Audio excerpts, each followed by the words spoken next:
Hi, and welcome back to the next stage in trying to construct the rear hugger for the Sportster. Since the last video, I've been playing with some ideas, and I've removed the reinforcing plate that was on the back of this. Unfortunately, I accidentally drilled another hole through it, so now I definitely need to cover up these plates. What I was thinking initially was that I would use this other piece from the rear mudguard. As you might see, it's the very bottom end of it. So I intended to put them together like this, trim this off here, and this would allow, because this has got a wider profile, this is quite narrow profile, just fits over the tire, whereas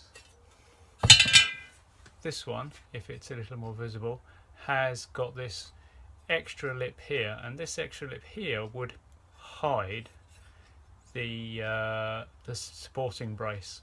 For now, I think what I'm going to do is turn my attention to the wire rod and have a play at bending it and see what I can do with it whilst I mull over what I'm going to do with this. And if it all works really badly, then I'll make myself a new one and I'll use glass fibre and maybe some new rod. So let's go and have some more fun with this. Okay, first thing is just to cut this up a little bit so I can play with the pieces. So I'm just going to cut these off and the supporting brace out the bottom.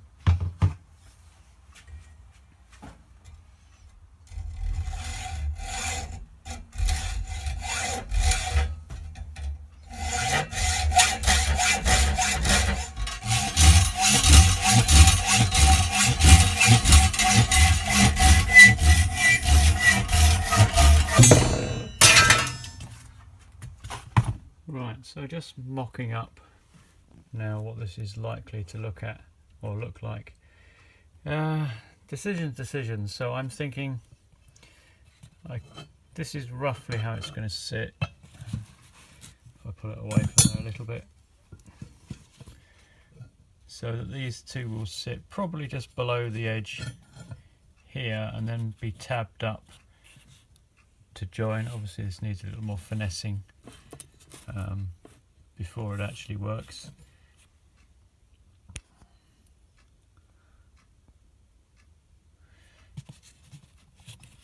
Now try to decide, do I go short inside the curves, or do I go longer? My feeling is longer, but I might just have to mock that up on the bike and see how that looks. But that's where we are so far. So that's just cut and had the tabs ground off where the sport strut was. As you can see, they're going to need bending before I can do anything with them, but it's all part of the game plan.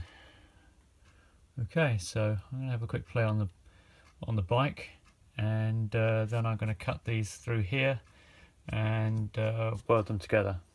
So after test fitting to the bike, having bent the two pieces together, I decided that I didn't like the side mounting, and I would go for a more traditional hoop straight over, which is very much how most mudguards are mounted in the old-fashioned way. So I welded two pieces together, only to discover that I couldn't really, well, my first attempt was to put it underneath the mudguard, but there really wasn't enough tyre clearance at this point. So I decided that I would need to go over, but in bending it, the weld between this one and the one that would run down the other side just broke. Clearly it wasn't hot enough, and to be fair, my welder is not rated over 2 mils, so it's not a big surprise. Now, whilst there are ways and means of getting round that, it's because it's running on the outside of the mudguard, it's right in your face and really obvious. So I can't leave a big lump of weld there. So I've decided that I will try the single side mount after all.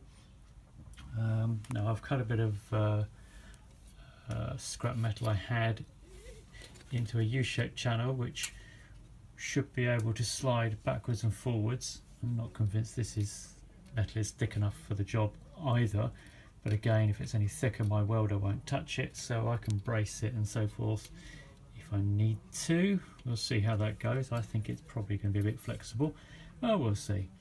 And so I've bent this bracket here so that it sits underneath it, and we'll see whether or not this is actually strong enough to do it.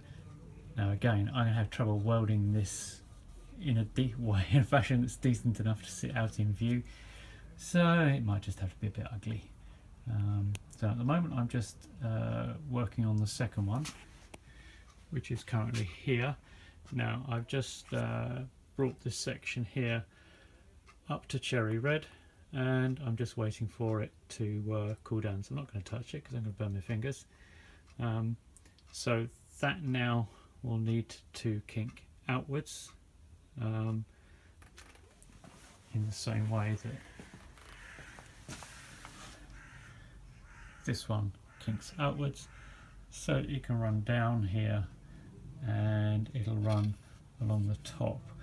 I sort of would like it to run this way and then back to give a little more triangulation to this support, because if they both run off the back end of this, then they're going to be very close together.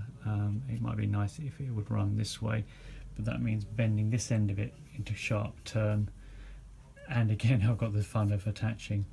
I think my solution will be to thin this down, is to grind a flat on it, which will make it thinner, and it might allow the metal to be welded. Whilst waiting for my piece of steel to cool down, I decided to just test a bead of weld on the side of a offcut, and as far as I can see, I can't really tell the colours on it, but it's where I've cut through here and polished it, but I can see no sign of separation. It appears to be one piece of metal.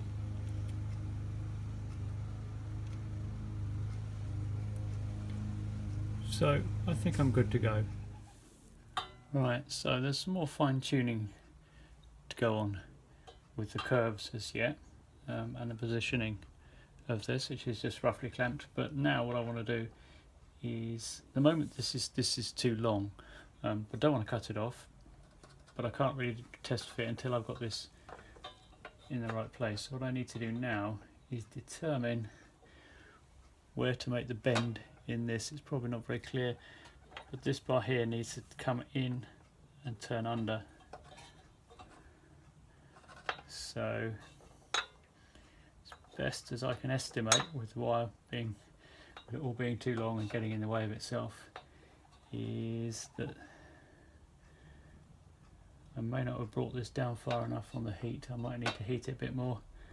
It looks to me as though, yeah, I've heated it in the wrong place. I need to heat it a bit further down. Bit of trial and error. So I'm going to heat that there and then bend it this way.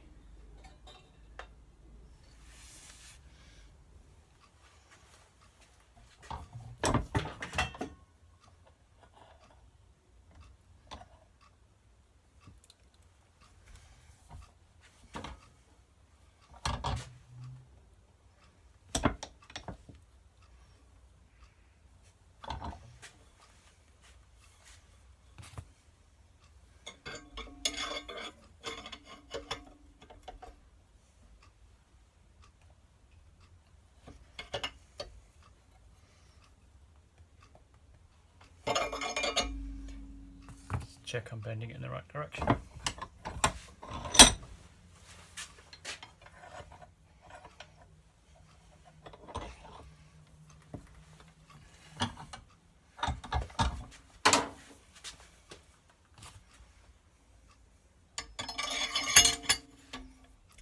in approved Del Boy fashion.